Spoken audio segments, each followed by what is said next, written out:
So the other day I was talking with a friend about the finale to Arcane, and he mentioned how he enjoyed it, but was pretty unamused with the online discourse surrounding the ending. He believed that fans were being far too nitpicky with their criticisms, and that a lot of people are more eager to have discourse about the finales of TV shows being all about how the endings disappointed them than actually appreciating the endings of these stories. This conversation got me thinking, and I realized something.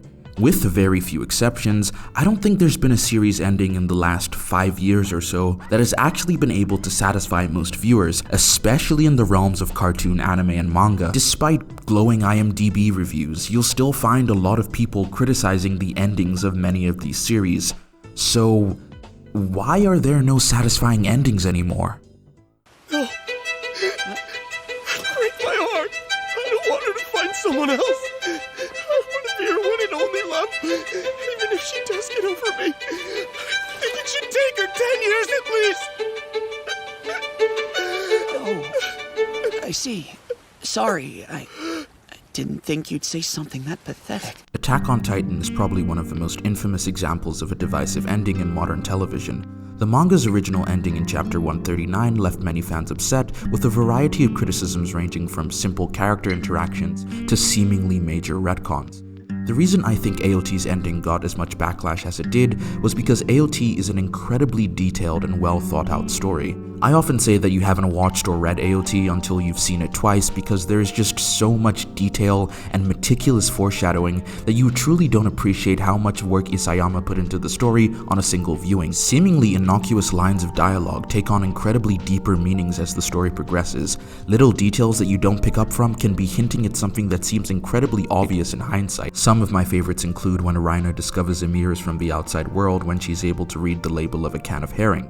You'd think that her being able to read another language would be the detail that gives the plot away, but it's actually the fact that most herring is found in the ocean, as it's a saltwater fish. The people of Paradis have never seen the ocean, therefore they don't even know what that is. Or when Bertolt calls Armin spawn of a devil, or when Ymir and Reiner are talking about the Beast Titan and Ymir calls it a monkey, and then Eren asks what that is because of course he wouldn't know since he's been on the island his whole life. Even something as small as the final chapter number being 139 might be a reference to the Curse of Ymir and the 9 Titan shifters. I guess that's why a lot of people felt like the ending was disappointing. There were a lot of things that many people felt hadn't been hinted at before or didn't make sense with what we knew. Like the founder Ymir's story as sort of being parallel to Historia would make you think that there was going to be something between the two of them, but Historia isn't really in the final act of a story because she's too busy being pregnant. But easily the most controversial aspect of AOT's finale was that final conversation between Eren and Armin. Eren and Armin's last moments in the manga became a meme because it is just so funny. Turns out Eren ends up killing 80% of humanity, and then he cries about Mikasa moving on from him, and then Armin thanks him for becoming a mass murderer.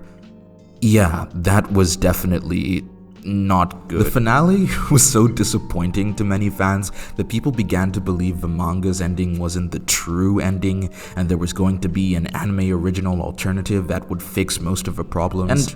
And, sort of, but not really. Now, I actually never read the manga for AOT myself, I watched the anime throughout, but I heard a lot about the ending prior to the anime's version, and I had already had very low expectations for what it was going to be.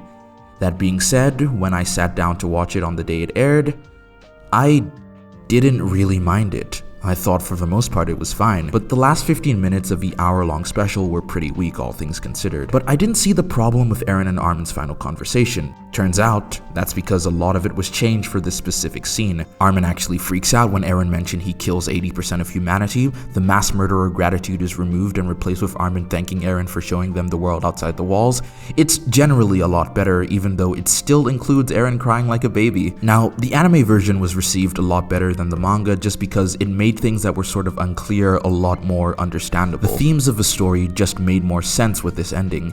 However, it's still pretty controversial. Something I think AOT does incredibly poorly in its final act is communicate the character of Eren clearly. Because of a time manipulation stuff as well as lines of dialogue that suggest that Eren did all of this because he had no choice, it's very hard to get behind the final moments of him. But overall, I'd say AOT's ending is thematically pretty sound. I think what happened with AOT is that a lot of people clearly wanted the story and characters to go in a different direction, and that's not really their fault. The story kind of set itself up for that direction as well, but it just didn't. Whoa, big yikes! Like that was for realsies close. Hawks is a total riz cake. You can't unalive that snack. My Hero Academia is another example of a modern manga that ended in a lot of discourse, specifically on Twitter. Now, how much of this was actually discourse surrounding the ending versus half-joking agenda posts is beyond me. A lot of fans were actually fine with the ending, but the majority of criticisms against the ending were just complaints about how Deku isn't the center of the universe once he had lost his powers. There was a line there about how Deku hasn't been in close contact with his friends for years, Deku becomes a teacher at UA, and he doesn't get to be with Uraraka. And apparently all of this is the reason why MHA's ending sucks. So you can clearly see that most of the people complaining about this ending are a bit hard to take seriously. The criticism here doesn't come from the themes or the plot or the characterization of the ending betraying anything previously established like an AOT, but instead comes from MHA's ending not being a wish fulfillment power fantasy. And the fact that this is the most levied criticism against the ending is pretty strange considering that there are actually things you can definitely criticize the ending for, like how, by and large, nothing has changed about how hero society works. We see a kid that's just like how Deku was at the beginning of the story being bullied in the exact same way, suggesting that the elements that actually created the villains in MHA are still at play here, meaning that our heroes did not actually do anything to better society except defeating the one bad guy who was behind seemingly everything. This is likely the second reason a lot of modern endings just don't feel satisfying. A lot of people will not form their own opinions about stuff and just end up parroting what other people say. Some people think Deku's narration about him becoming the world's greatest hero is untrue just because he lost his powers, even though he saved the entire world. And honestly, I hate to be the media literacy is dead guy, but if you really walk away from the ending with that type of conclusion, how am I supposed to take you seriously? I guess since my most popular video is about comparing MHA and JJK, that you guys might want to know what my opinions on JJK's ending is. But I haven't read the manga, and the anime seems to be pretty far behind, so I don't think I can even say anything. All I've heard about the ending is that a certain character comes back from the dead, and that a lot of people didn't like the ending. But considering how most of the JJK discourse I've seen about how bad the ending is on Twitter, I take all that with a grain of salt, because Twitter is where healthy discussions go to die. I will keep saying this, but the very design of Twitter is antithetical to meaningful discussion. Anyway, follow me on Blue Sky. Okay, so here's the main reason I made this video. Arcane. Arcane's second and final season was pretty great. I enjoyed it a lot. However, as the episodes in the season continued, as the acts of 3 episodes dropped over the course of 3 weeks, I began to feel a bit uneasy. They had not only introduced a lot of new elements and plot threads, but they had yet to resolve some old ones from the previous season.